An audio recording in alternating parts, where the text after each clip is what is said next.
All right. We're continuing to look at Colossians. And what we did last week is we looked at the history of the world, that is, of the time.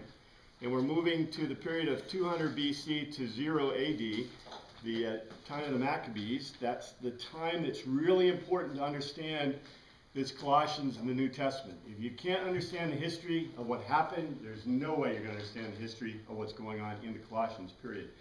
So that's what we're going to talk about today. But let me see, I wanted to share with you, I think I've said this before, I'm almost sure I did. Where's my note? Should write, okay, I should have marked it. The purpose, all right, where'd it go?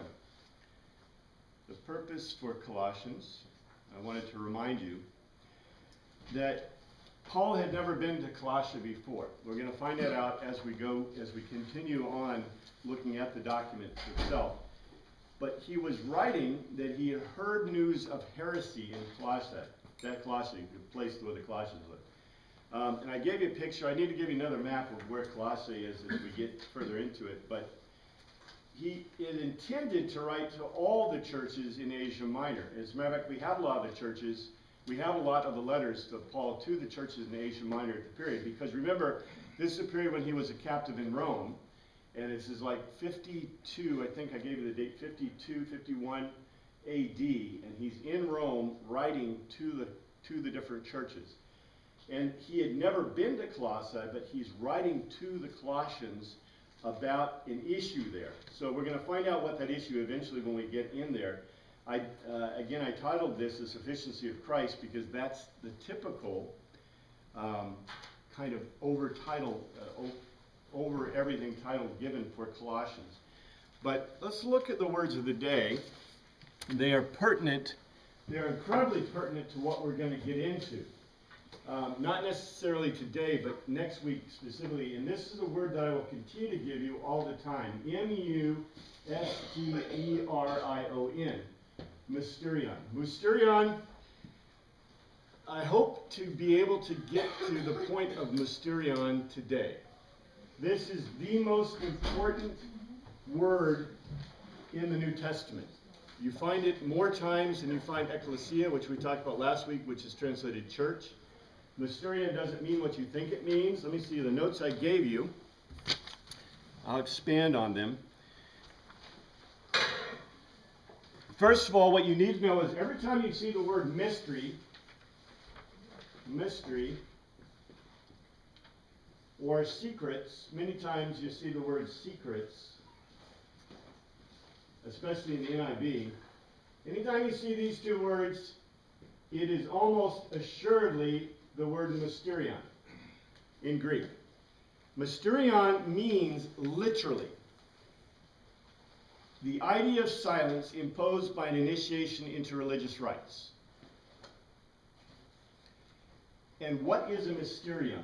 I've got to get into a lot of details on this. I've got a lot of notes, but I'm going to try to give it to you in lumps over time. But all religions in the world follow an evolutionary process. They start with, and there's only two religions that don't follow this process. Guess which they are? Judaism and Christianity don't follow this process, but Judaism to a certain degree does, because you start with animism. Animism. Anybody want to venture a guess what's animism? Gods in everything. Gods are everything that is moving or living. So there are gods in all living things. Trees, plants, rivers, because rivers move. And remember, the gods make everything happen. So, for example, the natural occurrence of gravity. If I drop something, that's the god. Well, they wouldn't consider gravity just gravity, but, fire and electricity or whatever. All these things, electricity, thunder and lightning from the clouds. That's Zeus. Everything in animism, the gods are in everything, and the gods cause everything to happen. When you start becoming literate, you go to the next level. What's the next level? Pantheon. we call it paganistic pantheon, the pantheon of the gods, right? The Greek gods, Zeus. Why? Why do you start changing from, when you become literate, why do you start going to a pantheon? You understand more? You invent something really neat.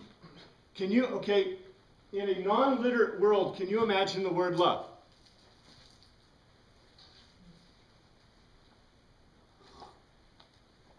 Okay, in a non-literate world, remember I told you things go in language, they go from concrete to abstract. So what do you think of if you're non-literate? Okay, if you're literate, you guys are all literate, I hope. You're all literate. So when I say the word chair, what do you see in your mind? C-H-A-R. You see, if you can spell, C-H-A-I-R. This is always a pain to me as a kid, right? Why do we spell chair with an I? But chair, you think of the word chair. If I say the word book, you think of book. Now imagine yourself pre-literate. What do you think of? A chair, a book. If you're pre-literate, how do you have love? What is love? It's an abstract concept. How can you have anything that is abstract if you are not literate? The answer is you can't. So when we've done studies on pre-literate tribes, people that are, there are pre-literate people in the world today, other than children. And we've done studies on those people, and guess what we find out? If you say the word bear, they remember, oh yeah, the bear that Uncle Henry saw that came into his hut. Or if you say the word book, oh yeah, the book that the pastor brought, you know, from whatever. Because in a pre-literate culture, you don't have words for love. But guess what the pantheon has? A goddess of love. The pantheon has a god of invention. The pantheon has a god of music. So when you become literate, you begin to make a pantheon. And the gods of what's the new gods of the new pantheon? The old gods like Zeus are the gods of animism, right? The new gods are gods of the things you find in literate cultures, in civilized cultures. The next step, you've been in my classes, you know what the next step is. The next step is Mysterion. Mysterion. Mysterion is the next step in religion. All religions go through this next step. In a Mysterion, instead of having a pantheon, you begin going to a what? Monotheism. Monotheism. You begin to have mysteries. You have mysteries. They are called mysteries. Mysteries. You have mysteries. What makes you move from a pantheon to Mysterion? Guess. You want to guess? You should know. Huh? What'd you say? That's a good answer. The perfect answer would be philosophy and science. Science. Because what do you start to realize? What do you start to realize in a Mysterion? There's two things that happen in the world. That happen in the world that move the Greeks specifically to Mysterion, but moves a religion to Mysterion. What moves them is, number one, you begin traveling. And what do you find when you go to other countries? Their pantheons are different. If the gods are the gods, well, every group should have their own gods, right? Of the same gods. Oh, they don't. So you start seeing that the pantheons are different. You start saying, wait a second. That means maybe there aren't, you know, these kind of gods and those kind of gods. Or, like Herodotus, what do you say? Anybody read Herodotus? What did Herodotus say? Osiris equals Zeus. Demeter equals whatever. You know what I'm saying? You try to equate pantheons, but it don't work. Because that works for Egypt and Greece, but it doesn't work when you start going and talking about Wotan. Because those guys are really whack. If you already studied northern type gods, they're really strange stuff. But in any case, you begin as you understand science, because now you begin to see that there are not gods in everything. Right? That natural forces, fire and electricity and other things, are natural forces and no longer necessarily. You know, they're not, a tree doesn't have a dryad in it. You cut down the tree, maybe something bad will happen, maybe something not bad will happen. Who knows? But in a mysterion, guess what you begin to do in a mysterion? We've talked about this before. Mysterions, and I'll give you the list eventually because we'll go through that. Mysterions are always named after their god or leader. So therefore, what did they call Teen Hodos? Teen Hodos was called Christians. And I made a point, I'll keep making this point forever. The Teen Hodos did not call themselves Christians. Who called them Christians? The Greeks in Antioch called them Christians because they looked like a mysterion. What you find in mysterions, you find baptism. You find baptism, you find a meal to the gods. I'm going to get in more detail later. You find symbols. You find the mystery. What's the Christian mystery of faith? Christ has died, Christ has risen, Christ will come again. That's the mystery of faith. You find a lot of things that are significantly similar in all mysterions, and Christianity to the early Greeks looked like a mysterion. We'll talk a lot more about this. This word is incredibly important. What's the next step that people go into? Gnosticism. Gnosticism is actually, what drives Gnosticism? In Western culture, Gnosticism was driven by Christianity. Gnosticism is the belief of what? What is the belief of Gnosticism? No. Knowledge gives salvation. By the way, half the secular world is in this right here, which is interesting. But Gnosticism is an outgrowth of Christianity. Maybe we'll have time to talk about that at some point. But in any case, the most important point to note is in any stretch of the imagination, can I translate the word mysterion in the Greek New Testament as a mystery or secrets? As we presently understand it. What does that mean? It could have been interpreted that way 1,000 years ago or 500 years ago within the English language. That's a good point. Because, actually, what came directly out of the mysterion into the medieval world? Guilds. Guilds, but something else. There's something the guilds did.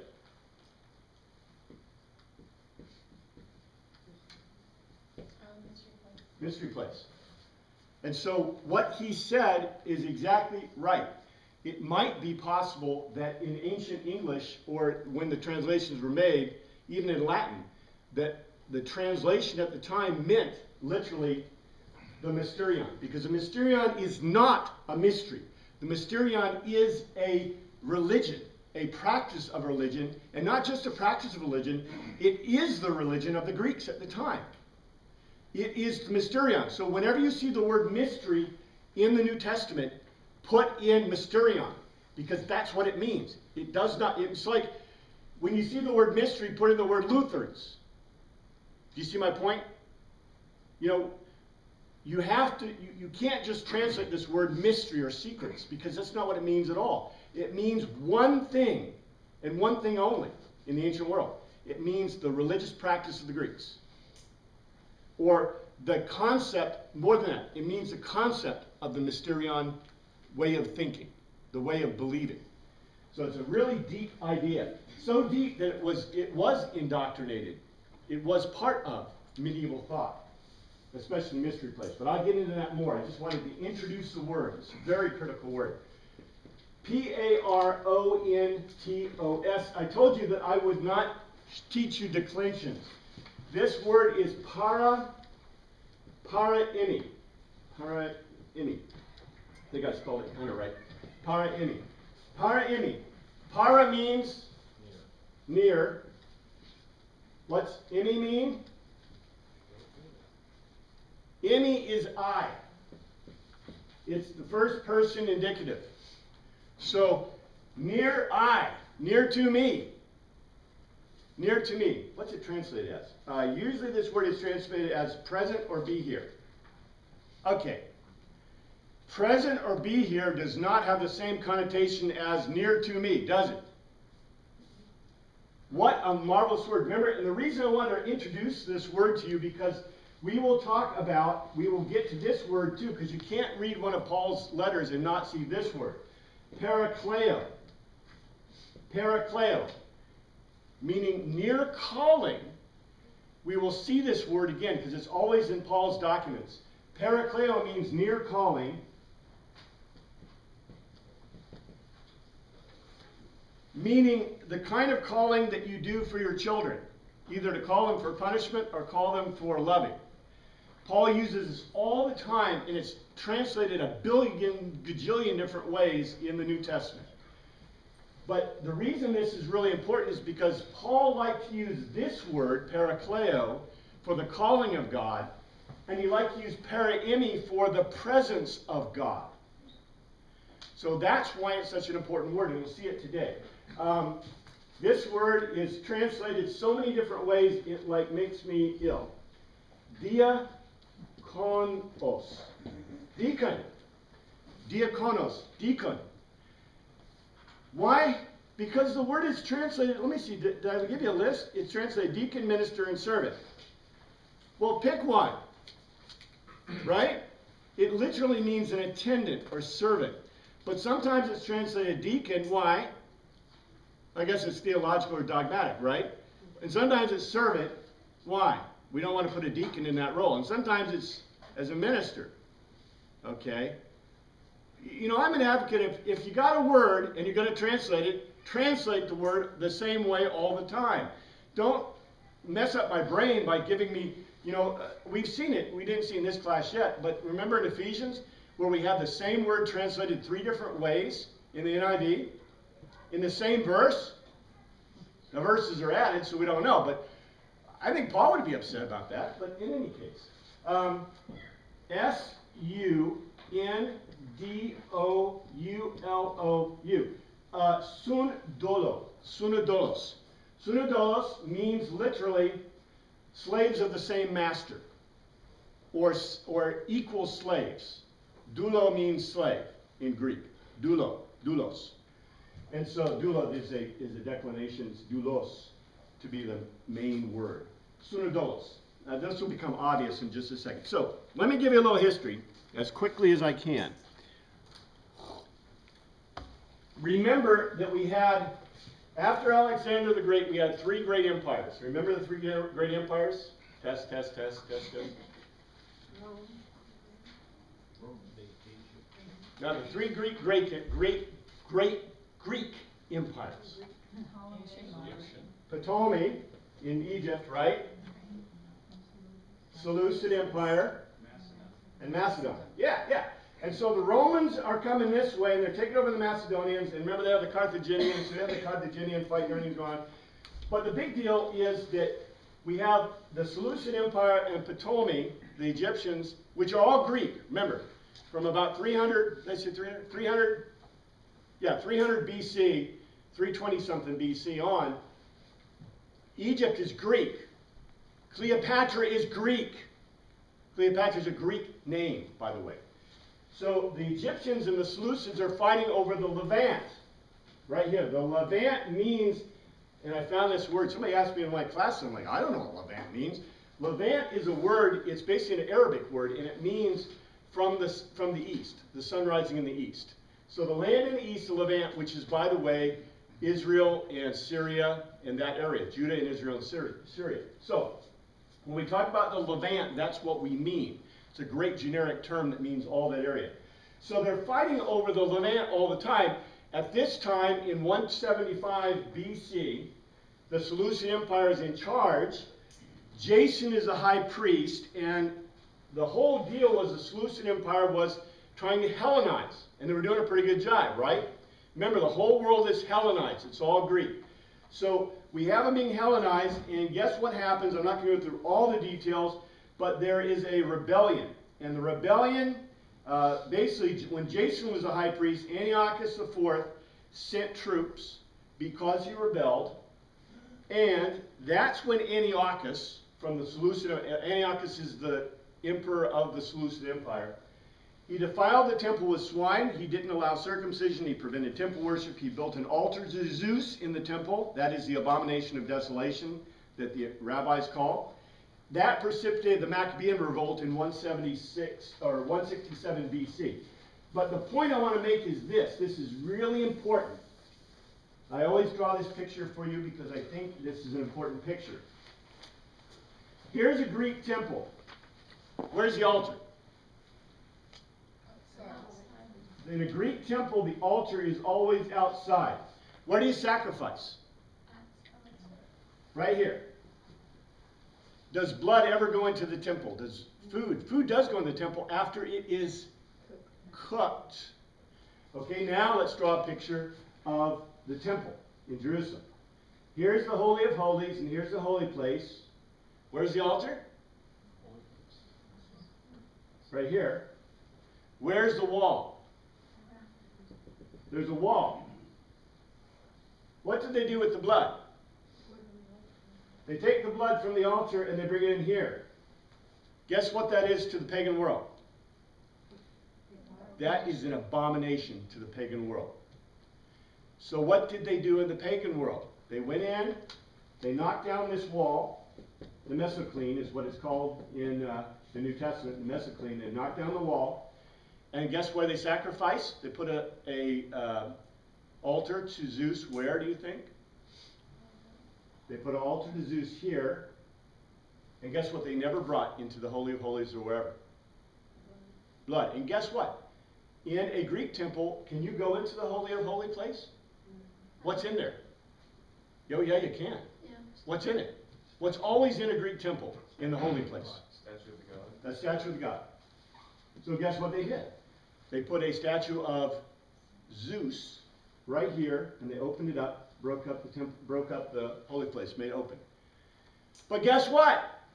In the mind of the Greeks, the Hebrews were making an abomination because what did they have in their holy place? The Holy of Holies? Blood. They had blood, but they also didn't have a statue of the God, right? They had the ark. So that was an abomination to them. The first thing the Maccabees did, and that's what we're going to talk about, because this is a date you should remember. This would be from your 6th grade Sunday school, 167 BC. It's not in, well, it was in our Bibles until 1833. I always like to remind you that. 1833, the apocryphal documents were pulled out of your Bibles because the British Common Bible Society said it cost too much to print them. And it was only added by the British Bible Society back in 1960-something. So now you can have them again. So because of printing costs, you lost the Apocrypha. The Apocrypha was in every Bible until 1833. No longer, but you should return it. So get a Bible with the Apocrypha, or you're missing something. Because you should have learned in 6th grade Sunday school that in 167 BC, the Maccabean revolt occurred. In the Maccabean revolt, the first thing they did was they captured the temple. And what did they find? No oil in the lamps. So they got the oil in the lamps, keep it burning, burning, burning, and that is how we got Hanukkah, from the burning of the oil, right? But the first thing they did is they rebuilt the wall, and they purified the temple, and they got rid of Zeus, and they made the Hellenists really mad. And that made the Maccabean revolt, big war. But the Maccabeans aligned with the Romans. The Maccabeans are Jews. They asked the Romans to come. So why are the Romans in Levant? In 66 BC, they were invited into the Levant by the Maccabeans. Well, even before that. They were invited by the Maccabeans way before that to help fight the Seleucid Empire. And they were kind of, you know, they weren't really a world power. They weren't as powerful as we think of the Roman Empire until about 66 BC. And in 66 BC, let me see. Who did it? 66 BC. I have it written down here. I should. Maybe it's on your notes. Ah, yeah. Pompey. Pompey came in 66 BC, was sent to stabilize Syria, the Roman intervention. But before that, the most important event next to the Maccabean revolt occurred. We don't have a date for it. But the guy, let's see, what was his name? Matthias his priest, the last living guy, the last living son of Simon. Simon.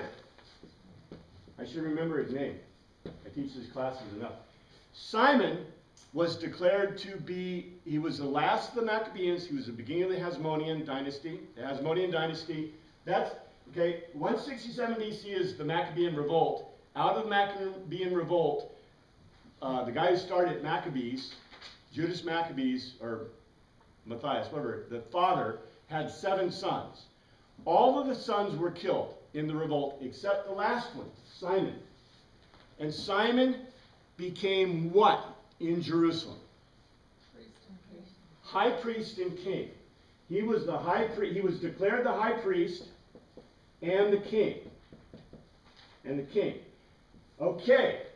If you remember, Matthias, the guy who started the Maccabean revolt, was he a son of Levi? Was he a son of Aaron? No. So his sons and he could not be high priest or a priest at all. Was he a son of David? No, not at all. Josephus tells us he was not. And we know he wasn't. And Maccabees tells us offhandedly that he wasn't. So therefore, could Simon be declared high priest? Could he be declared the king? No. What does it mean in Jewish thought if you declare somebody to be both high priest and king? Messiah. He's a Messiah. I taught it to you in the Matthews class, but remember, what did Jesus tell the Pharisees and the Sadducees, but the Pharisees most specifically? You look for a Messiah in every generation. Why? They keep dying. Because they kept dying. They kept dying, and they did. They had a Messiah in every generation. As long as the Hasmoneans were around, every generation of Hasmoneans until Pompey, and basically until until the time of Christ, there was a high priest and king in Jerusalem, which means they had a Messiah, but they kept dying. And the thing was that a Messiah was not supposed to die. Whoa, we got a problem. That's why he said that. Now, the most important thing for us is what did it cause when Simon was named the high priest and king? The split in the church. The split in the Jewish sects. So we have the Jewish sects. Tell me what they are. Anybody remember? Pharisees. Pharisees, Sadducees, Essenes, Zealots. And then later on we get the 5th one, Teen Hodos. Never can forget that Teen Hodos was originally thought of as a sect of Judaism. So, the Pharisees, Sadducees, Essenes, Zealots. The problem was when Simon was declared the high priest, the Essenes, we believe, a lot of Jewish historians believe, that the high priest at the time, the real high priest, said, hold it, time out, I'm taking my ball and going. So he took a lot of priests and Pharisees and other same thinkers and went and made the Essenes. The Essenes were very interesting. I didn't give my list, let's see. The Essenes, the tradition says they may have been started by a high priest who was named Jonathan, at the time of Simon. They believed very similarly to the Pharisees, but they strictly interpreted the Jewish law, rejected elements of the Jewish tradition or the Talmud. They were generally priests and rabbis, Pharisees and Sadducees. They were separated from sacrificial law, but they believed in the resurrection of the dead. They believed in the reward of punishment after life, which is very similar to the Pharisees.